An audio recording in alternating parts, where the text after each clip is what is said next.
Good evening friends. मैंने आपको chapter number 15 नाभिक शुरू कर रहा हूँ और इसके नोट्स मैं आपको पहले भेज चुका हूँ। अब उन नोट्सों को आप उतार लीजिए। कुछ बच्चे कह रहे थे कि साहब नोट्स उल्टे सीधे हैं। पहली बात तो उल्टे सीधे हैं नहीं, और फिर भी अगर हैं तो आप देखिएगा यहाँ पर पेज नंबर डला हुआ है। नोट्स के ऊपर साइड में पेज नंबर डला हुआ है, तो आप उस पेज की कंटिन्यूटी को देख करके उतार लीजिएगा नोट्सों को अपने कॉपी में। ठीक है। अगली बात ये आती है कि सब इस चैप्टर में आप पढ़ाना क्या चाहते हो। तो देखिएगा, हम लोग चैप्टर नंबर जो हमारा 14 था परमाणु वाला, उस चैप्टर में हमने पढ़ा था बोर का मॉडल। उससे पहले हमारे पास दो मॉडल आए थे। एक तो आया था थॉमसन मॉडल और एक आया था रदरफोर्ड मॉडल। ठीक है। तो वैज्ञानिक रदरफोर्ड के ही दो शिष्य थे जिनका नाम था गाइगर और मार्सेडन। गाइगर और मार्सेडन, उन्होंने अपने प्रयोग किए और प्रयोग से यह ज्ञात किया कि हम जानते हैं पहले से कि परमाणु का सारा की सारा धनावेश और अधिकांश द्रव्यमान एक बहुत छोटे से भाग में केंद्रित होता है। उसे हम क्या कहते हैं? नाभिक कहते हैं। ठीक है। किसने बताया था हमको? ये बताया था गाइगर और मार्सेडन ने, जो एक्चुअल में रदरफोर्ड के शिष्य थे। उन्होंने बताया था हमको, और उसके बाद हम ये पढ़ भी चुके पहले, तो ये कोई नई बात नहीं है। तो नाभिक की परिभाषा क्या होगी? तो इसे हम बोले तो कि परमाणु का समस्त धनावेश और अधिकांश द्रव्यमान। समस्त द्रव्यमान नहीं, क्योंकि इलेक्ट्रॉन भी तो होंगे परमाणु में जो बाहर चक्कर लगाएंगे, इसलिए हम क्या बोलते हैं? समस्त धनावेश और अधिकांश द्रव्यमान एक बहुत छोटे से भाग में संकेंद्रित होता है, और क्या बोलते हैं उसे? केंद्रक या नाभिक कहेंगे उसे हम लोग। ठीक है। अगली बात, नाभिक की रेडियस, नाभिक की त्रिज्या ये होती है 10⁻⁻15 मीटर कोटि की। कितनी? 10⁻⁻15 मीटर कोटि की। और जो परमाणु है, परमाणु की त्रिज्या ये होगी 10⁻⁻10 मीटर कोटि की। यानी नाभिक की त्रिज्या तो होती है फर्मी। किस कोटि की? फर्मी की कोटि की। और परमाणु की त्रिज्या होती है एंगस्ट्रॉम कोटि। ध्यान रखें इस बात को। नाभिक की त्रिज्या फर्मी मीटर और परमाणु की त्रिज्या एंगस्ट्रॉम। इसीलिए परमाणु वाले पार्ट में अधिकांश दूरियां एंगस्ट्रॉम में आती है, और इस वाले पार्ट में आपके अधिकांश दूरी फर्मी मीटर में आएगी। इसमें आएगी फर्मी मीटर। फर्मी बोले तो 10⁻⁻15। ठीक है। एंगस्ट्रॉम 10⁻⁻10। ठीक है। तो बताइए, परमाणु की त्रिज्या कितनी? 10⁻⁻10। नाभिक की कितनी? 10⁻⁻15। तो कितना गुना बड़ा है परमाणु? नाभिक की तुलना में परमाणु कितना गुना बड़ा है? डेफिनेटली 10⁵ गुना बड़ा होगा।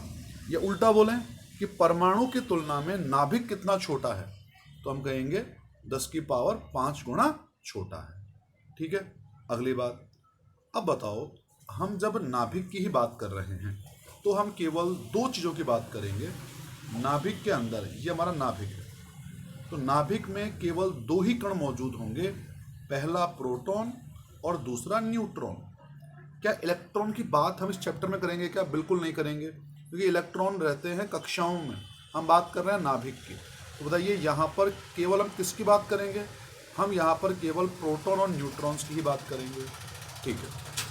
तो मैं बोलता हूँ कि किसी तत्व के नाभिक में उपस्थित प्रोटॉनों की संख्या क्या होती है उसकी? वो होता है उसका परमाणु क्रमांक, और इसका सिंबल क्या होता है? Z। और नाभिक में जो दूसरा कण उपस्थित होगा वो होगा न्यूट्रॉन। तो न्यूट्रॉनों की जो संख्या है उसको हम कहते हैं न्यूट्रॉन संख्या, और इसे कैपिटल N के द्वारा दर्शाते हैं। ठीक है। अब बताओ, नाभिक में कौन कौन प्रेजेंट है?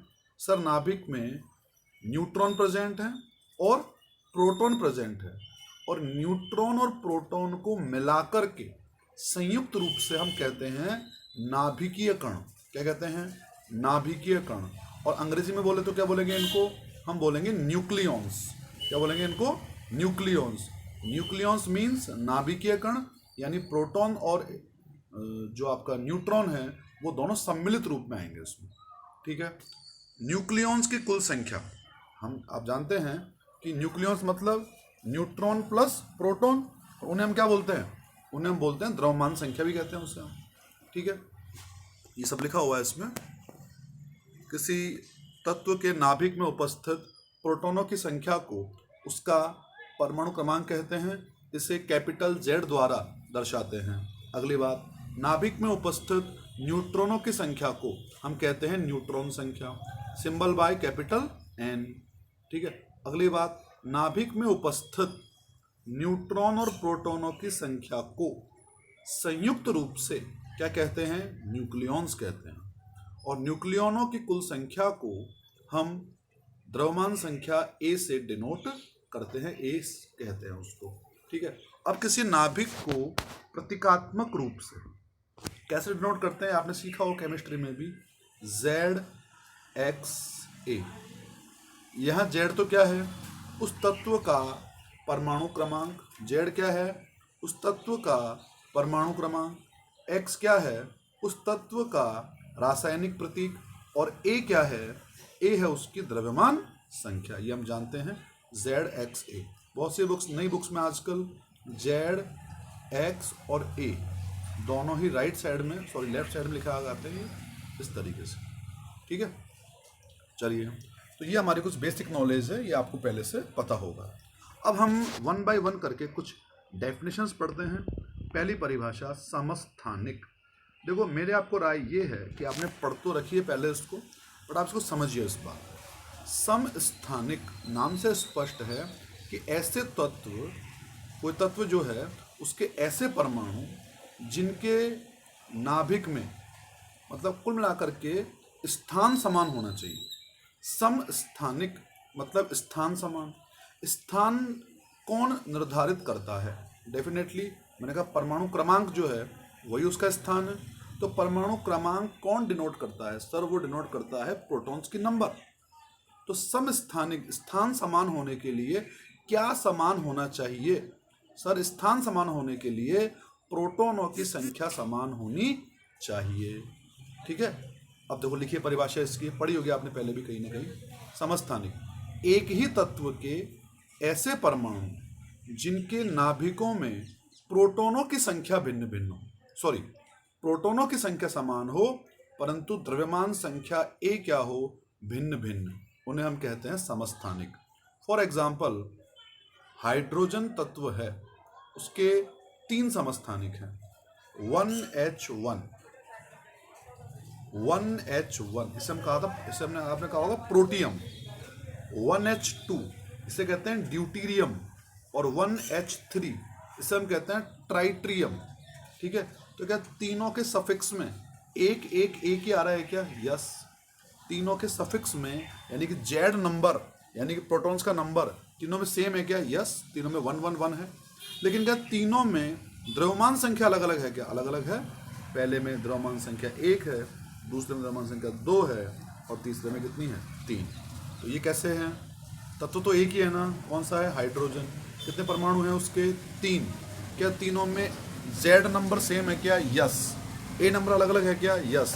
तो ये क्या है, तीनों समस्थानिक, ठीक है। ये हमारी होगी पहली परिभाषा। अगली परिभाषा की तरफ हम बढ़ते हैं। वो हमें, जो वो लिखा है इसने, यहाँ भी लिखा है आगे, समस्थानिक में लिखा है, चूंकि किसी भी तत्व के रासायनिक गुण डिपेंड किस पे करते हैं, नंबर ऑफ प्रोटॉन्स पर डिपेंड करते हैं, और समस्थानिकों में प्रोटॉन का नंबर समान होता है, इसलिए सभी समस्थानिकों के केमिकल प्रॉपर्टीज, रासायनिक गुण कैसे होंगे, एक समान होंगे। रासायनिक गुण किस पर डिपेंड करते हैं, उस तत्व में विद्यमान प्रोटॉन्स की संख्या पर। अब क्योंकि समस्थानिक में प्रोटॉन्स का नंबर सेम है, इट मीन्स जितने भी समस्थानिक होंगे उनकी केमिकल प्रॉपर्टीज सबकी क्या होगी, सेम, लिखा है इसमें। नेक्स्ट है समभारिक, नाम से स्पष्ट है भार समान होना चाहिए। भार बोले तो द्रव्यमान संख्या, ठीक है। तो ऐसे नाभिक जिनमें द्रव्यमान संख्या A समान हो परंतु परमाणु संख्या और न्यूट्रॉन संख्या दोनों ही क्या हो, भिन्न भिन्न। समान क्या हो, A ए समान है और परमाणु संख्या और न्यूट्रॉन संख्या क्या है, अलग अलग। एग्जाम्पल, कार्बन 14, C614 और 7N14। अब देखो आप, दोनों का परमाणु क्रमांक अलग अलग है, यस। कार्बन का 6, नाइट्रोजन का 7। दोनों में न्यूट्रॉन्स का नंबर भी अलग अलग है। 14 माइनस 6, इसमें कितने होंगे, 8। और 7 माइनस 14 कितने होंगे, 7। तो न्यूट्रॉन्स की संख्या भी अलग अलग आ रही है, लेकिन क्या दोनों की द्रव्यमान संख्या 14 ये सेम आ रही है क्या, यस, ये सेम आ रही है। इसका मतलब क्या हुआ, ये कैसे हैं, समभारिक। कैसे हैं ये, समभारिक। ठीक है, पढ़िए इसको। ऐसे नाभिक जिनमें द्रव्यमान संख्या ए समान हो परंतु परमाणु संख्या तथा न्यूट्रॉन संख्या क्या हो, भिन्न भिन्न, क्या कहते हैं उसे हम, समभारिक। एग्जाम्पल, 6C14 और 7N14। ठीक है। अब बताओ, कार्बन अलग तत्व है और नाइट्रोजन अलग तत्व है। याद रखना, समस्थानिक होते हैं एक ही तत्व के विभिन्न परमाणु, और ये क्या है, समभारिक, अलग अलग तत्व। ये तत्व ही अलग है, कार्बन है और एक नाइट्रोजन है। ठीक है, तो याद रखें आप लोग। नंबर 3, समन्यूट्रॉनिक। नाम से स्पष्ट है, ऐसे तत्वों के नाभिक जिनमें न्यूट्रॉन्स की संख्या समान हो। क्या हो, न्यूट्रॉन्स की संख्या समान हो, क्या बोलेंगे उसे हम, समन्यूट्रॉनिक। क्या बोलेंगे उसे हम, समन्यूट्रॉनिक। ठीक है। अब एग्जांपल देते हैं इसका हम लोग एक बार। देखो, 6C13 और 7N14, बताइए इसमें परमाणु संख्या समान है क्या, नहीं। द्रव्यमान संख्या समान है क्या, नहीं। लेकिन संख्या निकालिए आप न्यूट्रॉन्स की, तो 13 माइनस 6 कितना आएगा, 7। और 14 माइनस 7 कितना आएगा, 7। तो न्यूट्रॉन्स की संख्या समान है क्या, यस। तो क्या होंगे ये, समन्यूट्रॉनिक। क्या कहलाएंगे ये, समन्यूट्रॉनिक। ठीक है। कितने प्रकार के नाभिक हो गए, 3 प्रकार के, समस्थानिक, समभारिक और समन्यूट्रॉनिक। सबसे महत्वपूर्ण नंबर 4 अब आता है। ये नहीं पढ़ा होगा आपने, पिछले 3 तो आपने पढ़ लिए, ये आपने नहीं पढ़ा होगा, पर बहुत ईजी है, समझिए इसको। प्रतीप या दर्पण नाभिक। प्रतीप या दर्पण नाभिक। मुझे बताइए, दर्पण में इमेज दिखती कैसी है, सर हमें इन्वर्ट यानी उल्टी इमेज दिखती है। ठीक है, तो ऐसा ही कुछ यहाँ भी होने वाला है। हमारे पास 2 नाभिक हैं। कितने नाभिक हैं, 2। ठीक, एग्जाम्पल इसमें समझाया, इसमें समझाता हूँ आपको। 3 लिथियम 7 और 4 बेरिलियम 7। अब पहली बात तो ये होंगे कि संभारिक तो होंगे ही होंगे, क्योंकि साथ साथ सेम आ रहा है दोनों में। ठीक है, मुद्दे की बात पे आइए आप। बताइए, लिथियम में कितने प्रोटॉन होंगे, सर लिथियम में Z की वैल्यू 3 होगी। ठीक है, और बेरिलियम में, सर इसमें Z की वैल्यू 4 होगी। ठीक है, लिथियम में न्यूट्रॉन कितने होंगे, 7 माइनस 3 यानी कि 4। और बेरिलियम में न्यूट्रॉन कितने होंगे, 7 माइनस 4 यानी कि 3। ठीक है, अब देखो, इसमें लिथियम में जितने प्रोटॉन हैं, क्या बेरिलियम में उतने न्यूट्रॉन है क्या, यस। लिथियम में 3 प्रोटॉन हैं, तो बेरिलियम में 3 ही क्या हैं, न्यूट्रॉन। जबकि लिथियम में 4 न्यूट्रॉन हैं, तो बेरिलियम में कितने प्रोटॉन हैं, 4। मतलब उल्टा हो गया ना, जो Z वैल्यू इसकी है लिथियम की, वो उसमें बेरिलियम में N वैल्यू है, और जो लिथियम में N वैल्यू है वो बेरिलियम में Z वैल्यू है। इसका मतलब क्या हुआ, मैंने कहा था ना, मिरर का मतलब इन्वर्ट, उल्टा दिखाई देना। तो जो पहले नाभिक में Z है वो दूसरे नाभिक में N बन गया, जो पहले नाभिक में N है वो दूसरे में Z बन गया। इसलिए क्या नाम रखा इनका हमने, दर्पण नाभिक। नाम रखा इसका हमने, दर्पण नाभिक। देखो लिखा हुआ है साफ साफ, ऐसे नाभिक जिनमें द्रव्यमान संख्या A समान है समान, 7 हो गए दोनों। ठीक है, परंतु प्रोटॉन एवं न्यूट्रॉन संख्या परस्पर परिवर्तित है।